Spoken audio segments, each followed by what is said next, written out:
Bonjour, aujourd'hui notre nouveau tutoriel Rainbow Loom va nous apprendre à réaliser un bracelet de niveau débutant. Il s'agit du bracelet en chaîne simple comme celui qui apparaît à l'écran. Donc ce bracelet est le bracelet que nous allons vous apprendre au tout début du métier à tisser Rainbow Loom, de manière à bien apprendre à manipuler vos élastiques, votre métier à tisser, votre crochet, votre fermoir.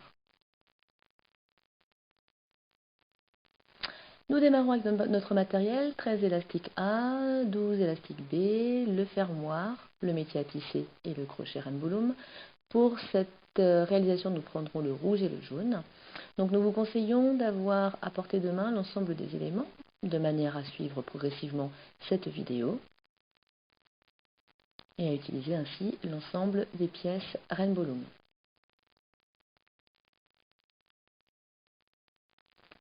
Nous allons donc maintenant pouvoir démarrer le positionnement des élastiques. Donc votre métier à tisser Rainbow Loom, voilà comme ceci, vous vous assurez que la flèche rouge est bien en bas et qu'elle pointe vers le haut. Et la configuration doit être comme celle-ci, en forme de V, avec le support de la rangée centrale qui dépasse légèrement des autres. Et nous allons positionner les élastiques entre deux supports, nous allons les étirer de manière à faire notre bracelet. Donc nous démarrons avec le petit schéma à gauche, premier élastique, le 1A, qui se positionne comme ceci en diagonale, de la gauche vers la droite, du centre vers la droite, pardon. Donc vous l'étirez bien comme ceci. Et maintenant nous passons à l'élastique jaune, donc le 2B sur le modèle, et vous l'étirez de la droite vers le centre.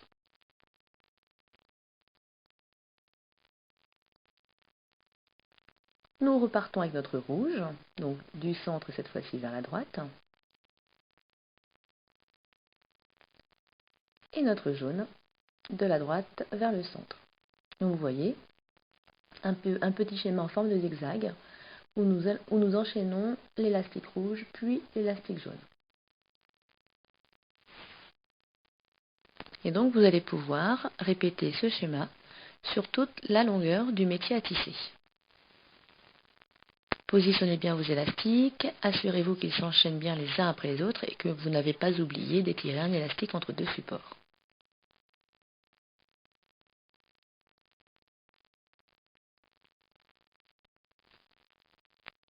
Enfoncez bien également vos élastiques sur les supports de manière à ce qu'ils ne s'en aillent pas tout à l'heure au moment de la manipulation.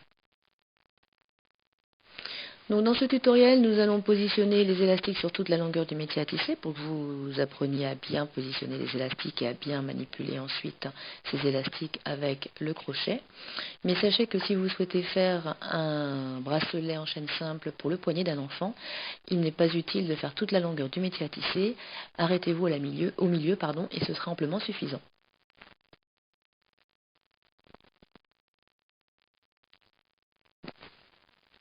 Donc a priori pas de difficulté, néanmoins vous pouvez toujours faire pause et suivre pas à pas le petit schéma que vous avez à gauche avec l'élastique 1A puis l'élastique 2B.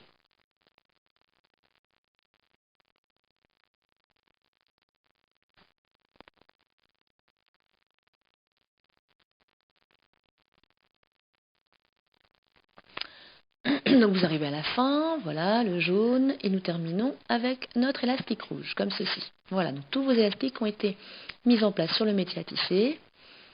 Nous allons maintenant passer à leur manipulation. Donc étape très importante, il faut toujours retourner le métier à tisser de manière à ce que la flèche rouge dorénavant soit en haut et elle pointe vers le bas, elle pointe vers vous. Et nous allons manipuler les élastiques maintenant comme le schéma qui vient d'apparaître à gauche. Donc nous ne toucherons pas au premier élastique rouge. Comme vous voyez sur le schéma, nous partirons directement du milieu. Votre crochet, vous le tenez partie lisse en bas, partie crochet vers le haut, vers vous.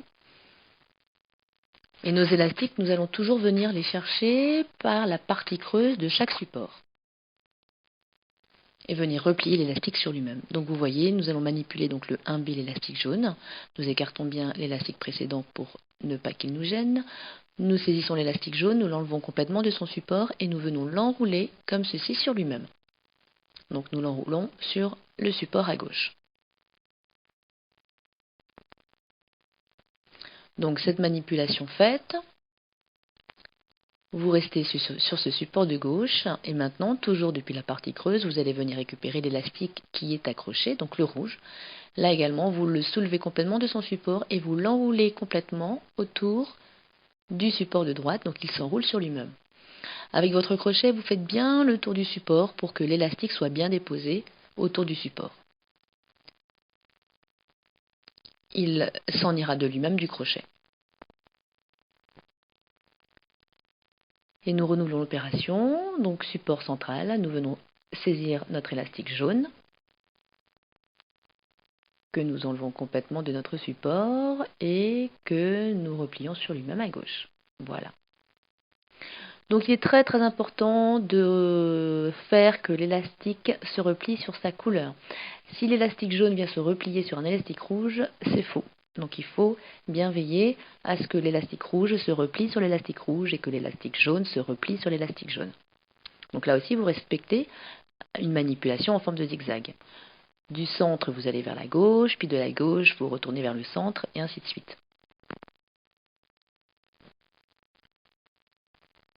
Donc prenez votre temps, puisque c'est quand même une étape délicate quand vous découvrez le principe du métier à tisser Rainbow Loom, de la manipulation des élastiques. Donc il faut vraiment aussi que votre crochet, la partie lisse soit en bas, la partie crochet en haut, de manière à ce que votre crochet soit bien maintenu de manière à ce que votre élastique soit bien maintenu dans votre crochet.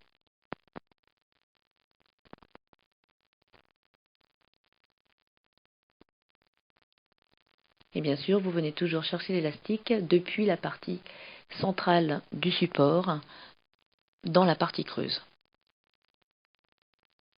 Vous écartez bien l'élastique que vous venez de mettre en place pour venir saisir l'autre. Donc j'écarte mon jaune, je viens attraper mon élastique rouge que j'enlève du support et que je replie sur lui-même à droite. Une fois que je suis là, j'écarte bien le rouge, je saisis le jaune que je replie sur lui-même à gauche. Et donc vous procédez à la manipulation de vos élastiques jusqu'à la fin du métier à tisser, jusqu'au tout dernier élastique mis en place.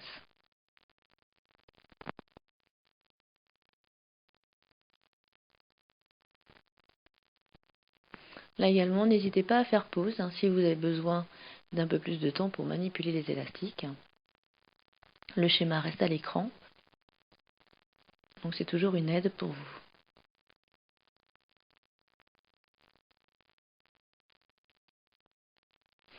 Donc une fois que vous aurez réalisé ce bracelet, nous vous invitons à en faire plusieurs. Alors vous pouvez alterner les couleurs, vous pouvez faire toujours la même couleur, de manière à bien vous familiariser, à vous sentir bien à l'aise, pour pouvoir ensuite passer à des modèles un peu plus difficiles.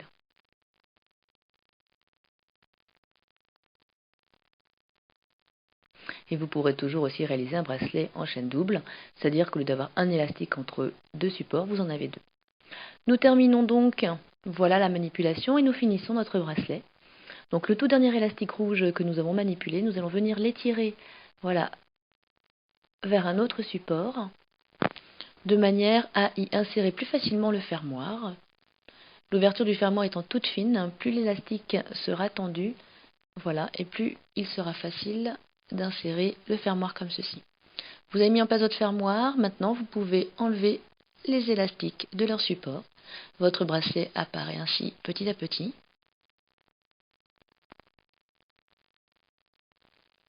Et il ne vous reste plus maintenant qu'à fermer le bracelet en venant récupérer l'élastique rouge du début que nous n'avions pas manipulé.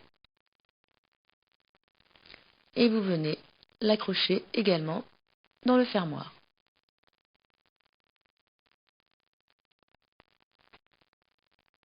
Voilà, comme ceci. Et vous venez de réaliser votre premier bracelet en chaîne simple. Donc à vous maintenant de renouveler l'opération, de varier les couleurs. Comme je vous le disais, vous pouvez en rajouter deux, de manière à faire un bracelet en chaîne double. Merci de nous avoir suivis, à très bientôt.